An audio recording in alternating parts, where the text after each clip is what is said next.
Yes, we are live for another Football Friday show. Josh Hennig here in the 97.3 ESPN studios. Of course, ahead of tomorrow's Hanging with Hennig on 97.3 ESPN. Thanks to everybody who is popping on the stream. Just doing a quick Football Friday show, not trying to go too crazy with it, as you can tell. If you ever wondered how tired I am, there's like different degrees of tired with Josh. And at my age, one of the tiers of tired is if I'm wearing glasses or not. So I didn't even commit to the contacts today. The contacts will come back out tomorrow. So we got the picks, we got the sheets, we did the research. Probably because I'm tired, it took me a little bit longer than I wanted to get this show prepared today and tomorrow's shows. So thanks to everybody who's jumping on right now. We are on earlier than we were the last couple of weeks. So hopefully we can continue that trend. Although next week's going to be a little complicated before we get to all the picks on the sheets and before we review last week. So here's the rundown what I've got coming up here. So next Friday, I am going, if you haven't been following me on Instagram and on Facebook and other social media, at joshuashennig on Instagram, at Josh Hennig on X, Josh Hennig on Facebook, wherever you're following me. You may have seen that I've been promoting a lot of things in Seattle City, town I used to live in for 20 years of my life. And part of that is because of the fact that I will be in Seattle for the Winter Village. Every year, Seattle City has tons of local vendors, small businesses who come out. And it's basically like a one-stop shop for like shopping and family-friendly activities for the kids. And then Santa Claus comes out, they light up the tree, all that stuff. Well, this year, Winter Village falls on the same date, Black Friday, as the Philadelphia Eagles game. So I will be out there for a special Birds pregame show, 12 to 2 p.m. on 97.3 ESPN. And we'll be streaming live on YouTube and X as well. Here in the Dr. Squatch virtual studio. We'll be doing that as well. So I will be live on the radio and streaming 12 to 2 on Saturday p.m. leading up to the Eagles game. And I'll be hanging out all day, giving away prizes and stuff at the Winter Village in Seattle. So I don't know exactly what time we're going to do this next Friday. So just keep your alerts on. You know, if you're on YouTube, if you're on X, go to my profile at Josh Hennig, hit the alert buttons, hit a little bell, little ding symbol, right? Ding, I have a ding. So, that's one of my many things I'm going to be working on in the near future. I gotta get a better sounder right here. Let's see here.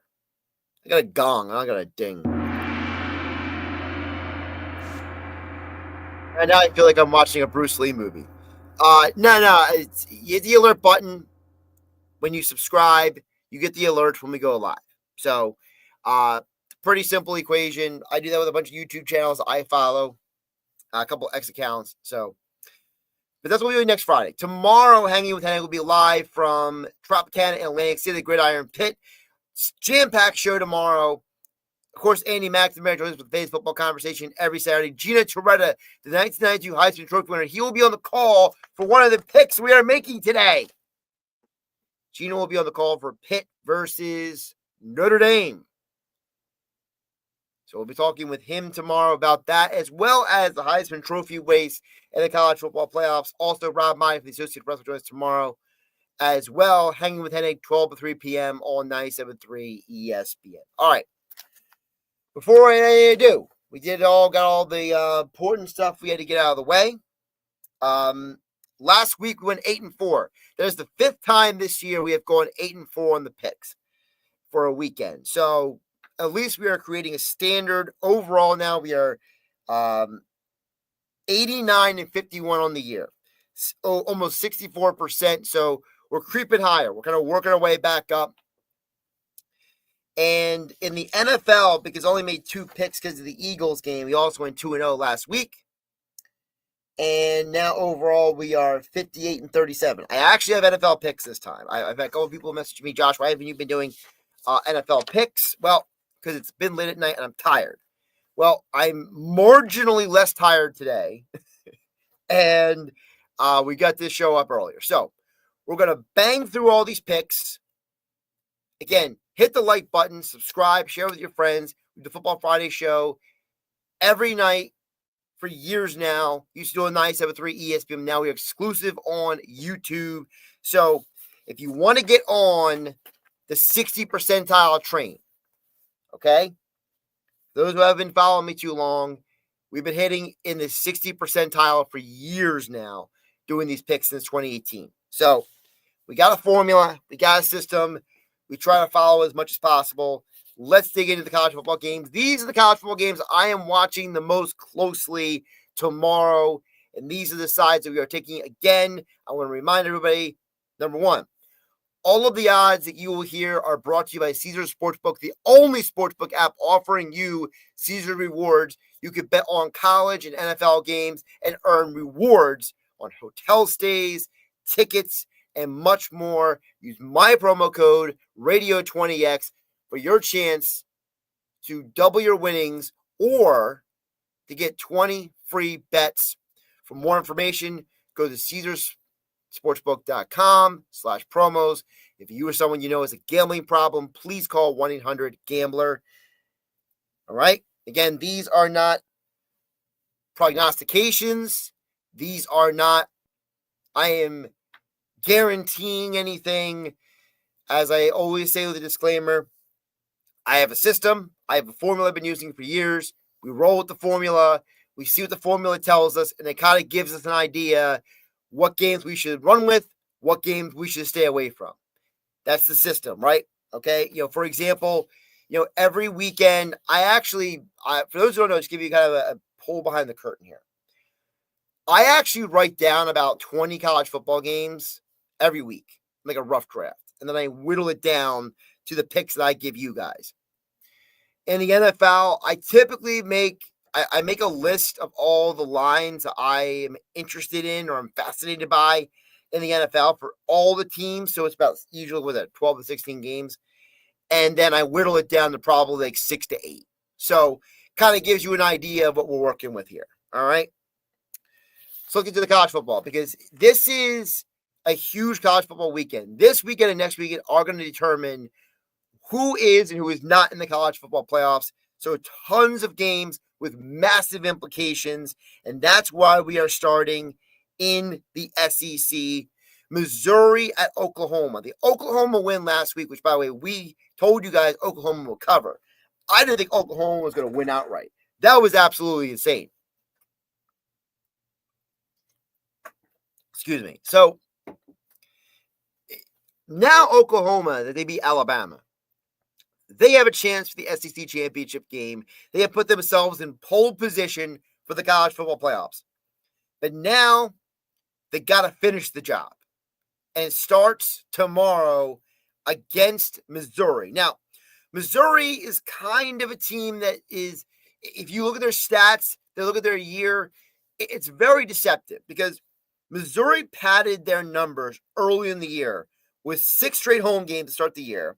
And 4 of those games were versus non-SEC opponents. Then their starting quarterback got injured. So the Missouri team that started the year 5-0 is not the same Missouri team coming to Oklahoma. The Missouri Tigers are averaging just 25 points a game versus SEC defenses. Oklahoma is the best SEC defense. Oklahoma is allowing just under 15 points a game this year.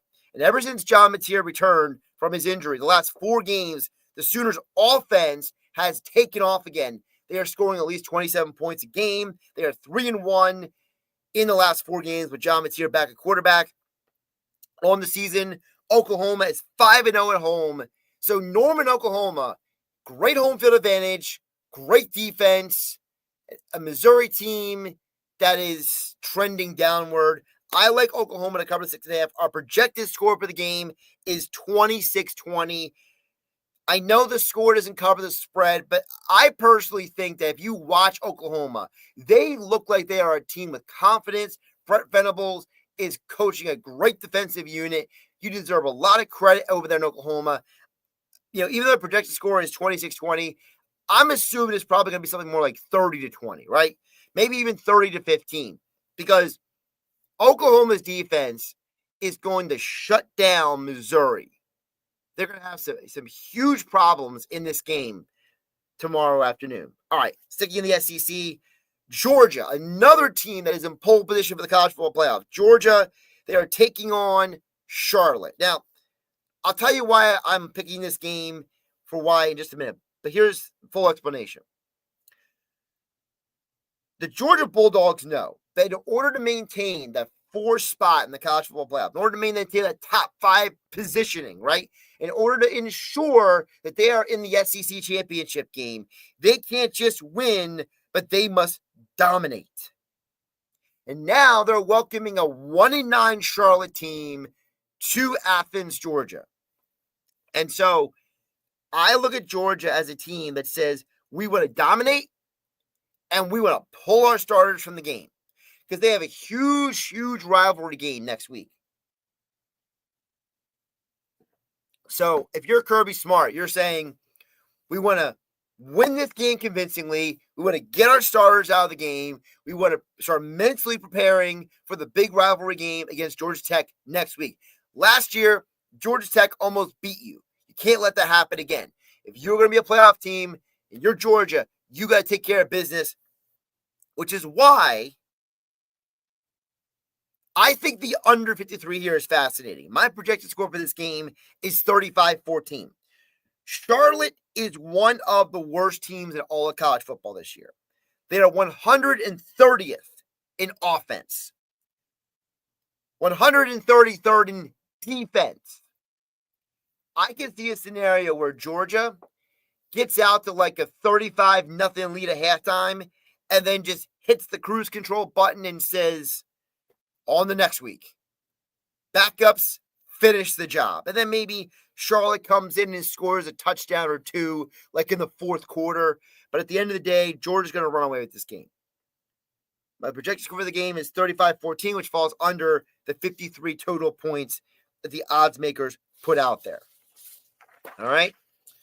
Two more SEC games. The Southeastern Conference for the uninitiated, considered by, I would say, not most people, I would say some people, to be about the best, one of the best college football conferences. It's typically right now a debate between them and the Big Ten. All right, let's go down to Texas. Arkansas versus Texas. Texas has really taken a hit. Their defense really let them down. They are allowing 25 points a game against in the SEC. This is a defense at the beginning of the year looked absolutely amazing. They shut down Ohio State. They were all guns a-blazing. They shut down Oklahoma, and then they've dropped off. In the last 3 games, they are allowing 31 or more points a game to opponents as Texas. And now they're welcoming one of the best quarterbacks in the conference, Tailgate Green, 19 passing touchdowns, 7 rushing touchdowns. He's on one of the worst teams in football at 2-8. But Arkansas is bad, not because of their offense. Their defense allows 32.3 points a game, which is why I'm taking the over in this game. My projected score for this game, Texas 35, Arkansas 28. This is one of those games where Texas's defense will do just enough to make sure their team can win the game. But ultimately, the offense of Arkansas is going to make this a closer game than it should be. I like a high-scoring game in the situation, the over 57.5 points, because of my projected score of 35-28. Again, Texas defense, they have struggled in the last 3 games. They've been struggling the second half of the season. And an Arkansas team that has nothing to lose. Tailgate Green is going to go out there and ball out. He's going to throw all over the place. He's going to run around. He's going to cause havoc. And Arkansas's defense isn't going to stop a nosebleed. Like, they can't do anything. So, Texas will score their points. Arkansas will score their points. That's why I like the over 57.5. The final SEC game to get to before we get to the other conferences, Kentucky at Vanderbilt.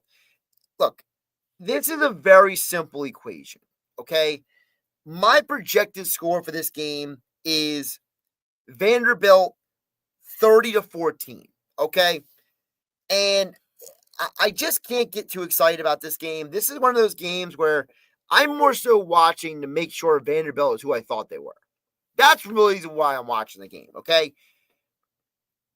This Kentucky Wildcats team is averaging 12.3 points per game on the road in the SEC this year. Vanderbilt is 5-1 at home against the spread. So this is a game about trends and about metrics, right? I know Kentucky is 5-5, but they might be the worst 5-5 team I've ever seen. This is nowhere as good of a Kentucky team as we have seen in years past when they were basically disrupting the entire conference. They had taken a huge step back. Vanderbilt had taken a huge step forward. I like Vanderbilt to cover the 9.5 points. I think they win by 10 points or more. And don't forget, Vanderbilt at home, they're a much better team than a road team. And Kentucky, they are not a good road team. So that's our gauntlet of SEC games I'm watching tomorrow. Let's go up to the Big Ten. And let's go to a team that has won us a lot of games this year. If you've been following me since 2018 on 97.3 ESPN, whether it's Hanging with Hennig, whether it's Game Night, whatever platform you've been watching, you know when I find certain teams that the odds makers are making a mistake on, we expose it, we tell you why, we give the information to you, and then you do what you want with it, right? Northwestern is now 5-1 against the spread. Did they lose last week? Absolutely. Did they cover the spread? Absolutely. Northwestern, not a great team, but they got a good defense. They're only allowing 19.6 points a game, which is actually top 25 in all of college football. And at home, they're actually allowing fewer than their average, 5 points less per game. At home, Northwestern is allowing 14.3 points per game against. And now they're bringing in a Minnesota team. Oh boy, 0-4 on the road this year. They're averaging 8.25 points per game on the road. This Minnesota Gophers team is one of the worst offenses in the Big Ten. And now they're going to the tiny little stadium in Northwestern with the weird environment and the weird vibes. Big offense, not a good road team, going to a home stadium where a team has been playing at a high level this year, been a very effective football team. Remember, Northwestern was the first team to expose Oregon.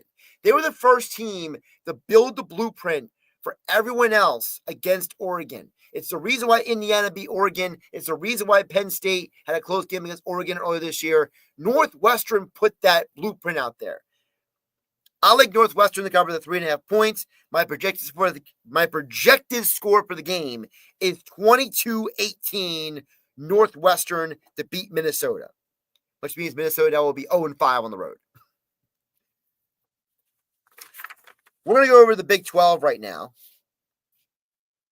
And so this is a game where I'm partly running with it because it's the Arizona Wildcats homecoming game. I'm a big believer in homecoming games. I'm a big believer in the fans go nuts, the players, they want the game more. And typically, if you're not a great road team, you're walking into a very, very hostile environment. And that's what's going on with Baylor at Arizona in this game. My projected score for this game is 34-26, Arizona to win. Baylor has lost 3 of the last 4 games. They have allowed a shocking 35.3 points per game against, which is insane considering their head coach, Dave Aranda, is a former defensive coordinator. What happened to Baylor's defense? What happened to David Aranda? Like, you can't tell me the talent is that bad at Baylor that you're allowing over 36 points a game. No, I'm sorry, over 35 points a game in their last 4. I mean, it's like the defense does not stop anybody now. And you're going to an Arizona team that is averaging 33.5 points a game in their last 6. So you have one team that can't stop anybody. You have another team that scores a bunch of points, And it's homecoming for Arizona. So, yes, I am taking the Wildcats of Arizona, the 6.5 points at home, homecoming. Cheers to you, Arizona. Speaking of cheers, going to go a little bit off of the main slate because this game could have major implications on the college football playoffs. Washington State at James Madison University. So let me paint the picture for you. The way the college football playoff works, there is going to be at least one team every year from the non-Power 5 conferences, okay? Someone who is a quote-unquote outsider is going to get in. And this year, it's going to be either the winner of the Sun Belt Conference or the winner of the American Athletic Conference. Now, right now, it's leaning toward, right? There's a lean toward the American Athletic Conference. But the AAC is no guarantee. They got 3 teams that all have 1 loss in the conference. So if any of those teams start stumbling and fumbling their way to the finish line, James Madison will be right there. Because whether people like it or not, the College Football Playoff Committee, the people who vote on that ranking, right, they value good losses. You may not like it. You might say, well, you need to value the good wins. No, they value losses. If you have a good loss, they credit to you almost like a half a point. So if you think about it this way, there's a point system, right? I'm not saying this is what they do, but I'm trying to paint a picture.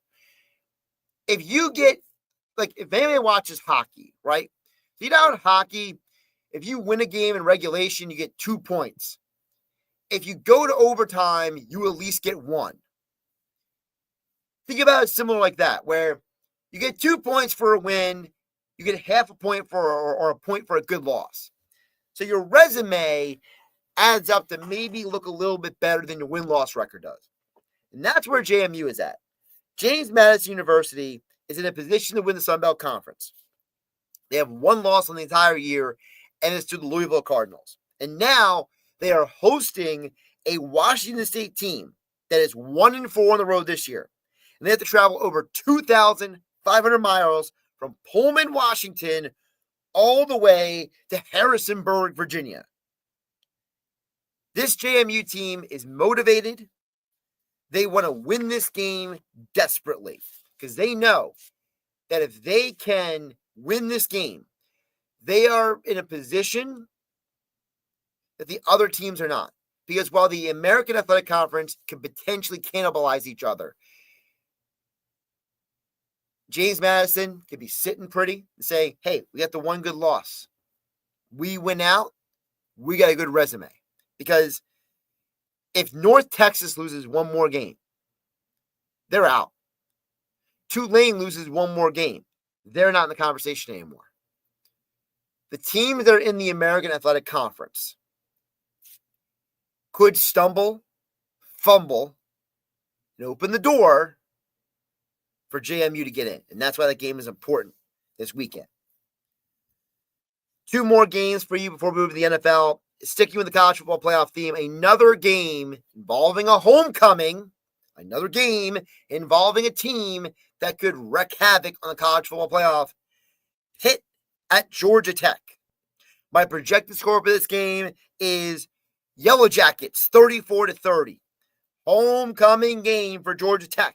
After 2 straight road games, that crowd is going to be absolutely nuts. Okay? And that's why I'm glad we have Gina Toretta coming on tomorrow. The 1992 Heisman Trophy winner is coming on tomorrow. Is hanging with Hennig on 97.3 ESPN. Because this game tomorrow,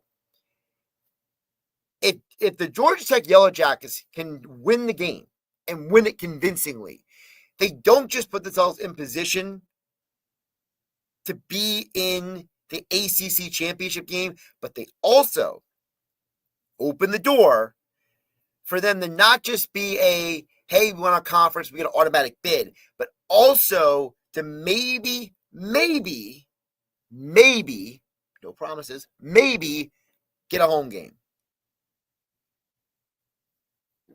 Here's how it maps out. So Georgia Tech, homecoming game. They're going against a Pitt team that has a outside looking in chance at winning the conference. Georgia Tech takes care of business. Who do they have next week? You heard me mention it earlier. If you were listening, I mentioned to you the Georgia Bulldogs last year. GT versus UGA. Incredible game. Amazing game. Went down the wire. Georgia Tech almost took out Georgia last year. What if they beat Georgia this year? Then they have one of the best wins on their resume, beating the Georgia Bulldogs.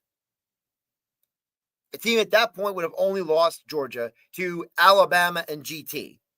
Then GT wins their conference championship game.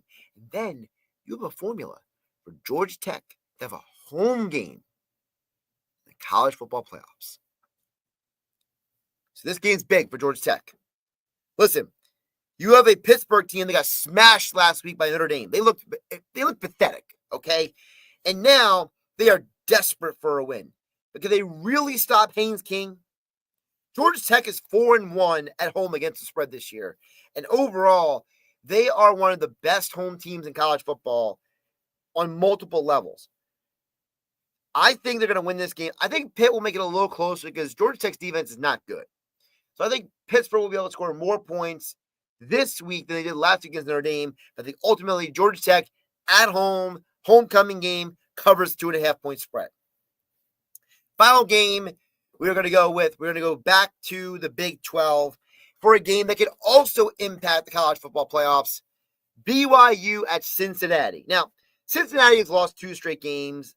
They are now facing a BYU team that's the opportunity to earn themselves a spot in the Big 12 championship game and a college football playoff spot. Cincinnati, they started out the year great, but their defense has failed them, especially in the last few weeks. They're allowing the 5th most total yards per game among all Big 12 teams. They're not a good defense at this point. They have been exposed. They have been taken advantage of. And now you have a BYU team that controls their playoff destiny. So they are one of the final teams out of the top 12. They win this game. They land in the Big 12 championship game. They get their rematch with Texas Tech. It's going to boost their profile. It's going to put them in position for the college football playoff.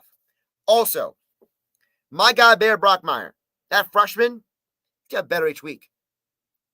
In his last 4 games, he has 5 passing touchdowns to only 1 interception, along with 3 rushing touchdowns, no fumbles. Bear Brockmeyer, yeah, I know he's a freshman. He's still learning the game, but he is an incredible talent. And what I think is very interesting that people don't talk about, of all the winning college football programs, right? Ohio State, Oregon, Georgia, Alabama, Texas, Oklahoma. Do you know that in the last 3 years, the winningest college football programs in the regular season are Ohio State, Georgia, Indiana, Oregon, and number 5, BYU. This is a winning football program. I told you guys for the year, take the over on the win total. They're going to get there. Okay? This is a potential playoff team. They have a lot to play for tomorrow at Cincinnati. And Cincinnati, they don't really have a lot to play for. Not a great defense. They're a solid, nice team.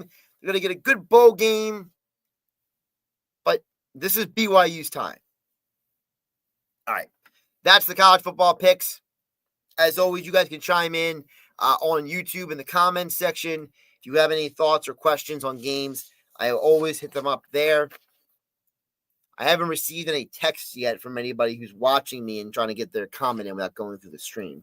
So I guess either some of y'all are asleep who text me or you're not paying attention.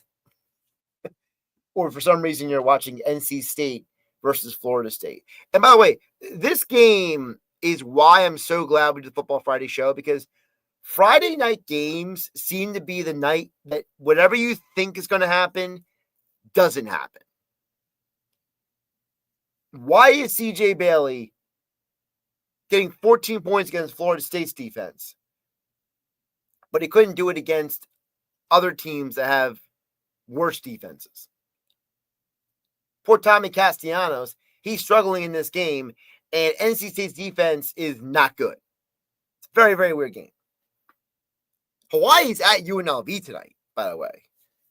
At UNLV. Again, we don't want to pick those games. We pick Hawaii at home. We don't pick them on the road. All right, let's go to the NFL.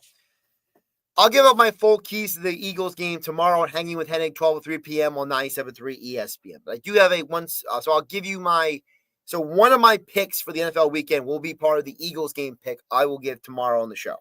But here are the rest of the NFL games I am watching this weekend. Again, we were at 61.5% on the NFL games this year, and we are 63.5% on the college football games. All right. I'm going to start with Giants at Detroit. Projected score, 28-22 Lions. Lions win it, but they don't cover the 12.5. Here's why. The Lions defense will be a little healthier this week with the return of Malcolm Rodriguez, but they're still without two of their starters in secondary, which is exactly why the Giants can cover the spread for the second straight week. Jameis Winston is getting one more start with Jackson Dart still out in the concussion protocol. And let's be realistic. If Jalen Wyatt didn't quit on that route last week, he wasn't such a punk, and he did his job, that game would have gone to overtime. We're going to have Jameis Winston in overtime. Don't get it twisted. Jameis should have had at least one or two touchdowns last week. But you had one wide receiver drop the ball, and another receiver not run the route properly because, well, that's what happens when you're on the New York Giants and you do a bad job of building your roster. Then you blame the head coach for why you, Joe Shane, didn't build your roster properly. I know you're going to say, oh, Malik Neighbors is injured, blah, blah, blah. Well, that Malik Neighbors being injured and Cam Scatterboot being injured does nothing to do with the fact that you did a bad job building the offensive line. You did a bad job building the wide receiver depth. Giants are ridiculous. But this will be a fun game because of Jameis Winston. The Lions are going to win this game, but the Giants are going to make it an uncomfortable win. And again, what is Detroit Stadium? In a dome. Domes are good for scoring points. And with a Lions team that is missing a huge chunk of their secondary, it's time for Jameis to sling it. All right, let's go a couple more games here in the NFL. I'm looking at tomorrow. Oh, sorry, I should say on Sunday. Tomorrow is the college football. Sunday's the NFL. My brain's still mostly working. Patriots at Bengals. So I kind of got a weird score pick for you guys because my projected score for this game is 31-22, in part because is Joe Burrow playing? Is he not playing? He's a game time decision. Mike Gesicki just got activated. How does that impact the offense? I don't know for Cincinnati. Here's what I do know. The Bengals defense stinks. The Bengals are the worst scoring defense in the NFL. They're allowing 33.4 points per game against. The Patriots have scored 27 or more points in 4 of the last 5 games. So I like Patriots over 29.5 team total. My projected score for the game is 31-22 because my working assumption is the Pats will score points. I just don't know how many points the Bengals are going to score because the way that offense runs with Joe Flacco is very different than how it runs with Joe Burrow. So my working assumption is that I know at least one team will score points. Now, if you're the kind of person who likes to wait until game day to get all the actives and inactives for you, throw a wager down, you set your fantasy football lineup, whatever you do, right? If you're in one of those eliminator pools, if you're in one of those grids, right? However, you like to get involved. The reality is that you can't guarantee any of the Bengals right now, but you can guarantee one thing. The Bengals defense is bad. The offense is unknown. And the Patriots can score points. Next game. The game that could shake up the NFC North. Vikings at Packers. My projected score for the game is 24-21 Green Bay, because the Vikings know that they might not be a playoff team, but they can rock the boat. They almost beat the Bears last week. They beat Detroit 2 weeks ago. And now they can make life miserable for the Green Bay Packers. Look, the NFC North is in flux. Any one of these teams mathematically can win the division. The Vikings have the least amount of odds, but you know what the Vikings are saying? We'll make life difficult for the rest of you.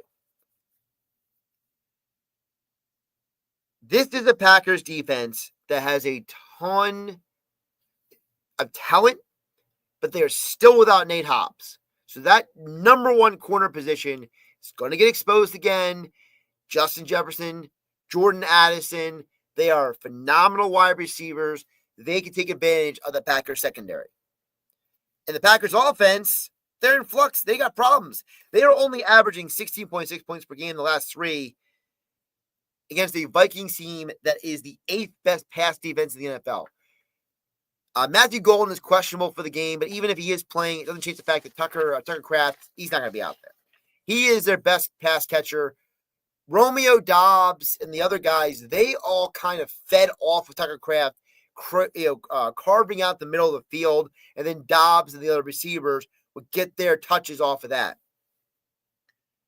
Jordan Love is not going to have a great game, in my opinion. And with Josh Jacobs, the game time decision, there's a strong possibility that the Packers, they're going to struggle to score points in this game. I think they still win because they're at home, but I think 6.5 is way too big of a number. And again, the projected score I got is 24-21. Two more NFL games, both prime time, before we wrap this show up. Sunday Night Football, Tampa Bay Buccaneers at Los Angeles Rams. I like the Rams to cover the 6.5. 28-21 is my projected score. Here's the full story that no one's talking about. And this is where information is power. Okay, you don't have to pay some dude with a website or an online pyramid scheme to give you information, okay? You just do a little research on your own time, or or a geek like me, and I'm constantly looking up this information. You find out we already know the Buccaneers are nowhere near 100%. Bucky already ruled out for the game. No Mike Evans for the rest of the season. But the injuries are not what's going to kill the Buccaneers in this game, Sunday Night Football. 15 players and several coaches for the Tampa Bay Buccaneers have all come down with very intense flu-like symptoms this week. That's right, folks. A bunch of guys had the flu, and now they got to fly cross-country from Tampa to Los Angeles for a primetime game against a Rams team that's won 5 straight games and a Rams team that is blazing hot. So it's bad enough Tampa's got to go on the road. It's bad enough they're shorthanded. And now they're not even going to be fully healthy between the players and the coaches. And now you got to travel cross country. Yeah, that's great for the electrolyte balance, right? You've already been sick with the flu. You're dehydrated from that a bit. And now you got to fly cross country. Yeah, good luck with that. Oh, and by the way, the Rams are 5-1 at home this year. So that's why my projected score for the game is 28-21. I wouldn't be surprised if it's actually higher than that. The Bucs defense has not been great this year, so I would be surprised if it's more like 30-21. But in the end, I think the Rams do cover the 6.5 points against a Buccaneers team that is extremely shorthanded. And if the Bucs lose this game, it makes Monday Night Football even more interesting. The Carolina Panthers, who are 6-5, are on the road at San Francisco. These are two teams that are in the mix for the NFL playoffs, but for very different reasons. The 49ers are one of 3 teams trying to win the NFC West, and they're probably the team that's the least likely to do it at this point because of some of the losses they've had. So they can still get a wild card spot. They got to win this game. The Carolina Panthers know that the Tampa Bay Buccaneers lose on Sunday Night Football, that they have a chance, that they win this game, to make their run for the NFC South. All right, let me pull up the full NFL standings so you can kind of get a visual of what is at stake for this game. Because I know that we always, as football fans, we make fun of the fact that, are these teams really that good? Are these guys really playoff teams? They really not playoff teams? Are they fugazi or not? We always have those conversations, right? But look at these standings real quick, because this is very, very interesting to me. Okay? Look at these standings. The Tampa Bay Buccaneers are only a half a game ahead of the Carolina Panthers. Falcons, they're DOA. They're pretty much done. Saints are one of the worst teams in football. But the Carolina Panthers are right there. If the Buccaneers lose and Carolina finds a win in San Francisco, Carolina takes over the NFC South. And you see the 49ers there. The 49ers, they don't control their destiny right now, okay? They got to win some more games to climb back up those standings. They need the Rams to lose a couple games in order for them to get that division. So they got to win. The Panthers got to win. This is a must-win game for Carolina and the 49ers. I think it's going to be a very, very tight game. And here is where the trends get into our conversation. Because on paper, are the 49ers the better team? Absolutely. The 49ers get the better quarterback. They got the better running back. They got the better pretty much everything, every position. Pass rush, etc. But the one thing the 49ers don't have, they've lost that winning feeling. They have struggled at home this year. They are 1-3 at covering the spread this year, which means when the odds makers make them a favorite, they struggle to win the game. Meanwhile, the Panthers, who are typically an underdog on the road, are 4-2 against the spread. So again, the opposite end of the spectrum, the Panthers are a team that are winning or making close games when they're not expected to. Huge, huge game between the Panthers and the 49ers. If either one of those teams wins, it changes the entire NFL trajectory. So, fascinating games this weekend. I'm so looking forward to them. It's going to be a wild weekend of football, college, NFL. And I thank all of you for tuning in for the Football Friday show. Don't forget, Hanging with Hennig live tomorrow at the Tropicana in Atlantic City. We are going to have a great show tomorrow. 1992 Heisman Trophy winner, Gino Torretta. AP Senior NFL Insider, Rob Motti. Andy McNamara talking fantasy football and NFL with us at 12:25 tomorrow. Gino will join us at 1:25. Rob Motti will call in at 2:25. That is all tomorrow on Hang with Hennig on 97.3 ESPN. Thanks to all of you for watching here on my YouTube and my X at Josh Hennig. Like, subscribe, share with your friends. Thank you all for watching. And remember, what we're doing with this show, what we are building, it's only going to, elevate because of you. Okay? The more you guys tune in, the more you guys share the YouTube and the X, the more you tell people about it, the more you subscribe. That's how this is going to grow. Okay? And I want to just say thank you to each and every one of you who has been tuning in, whether it's live on the stream or watching it the next morning. Thank you all for watching. Like I said, we'll be back for Hanging with Hennig tomorrow, 12 to 3 p.m. on 97.3 ESPN. Have a great night, everybody. I'll catch you tomorrow at Tropicana in Atlantic City.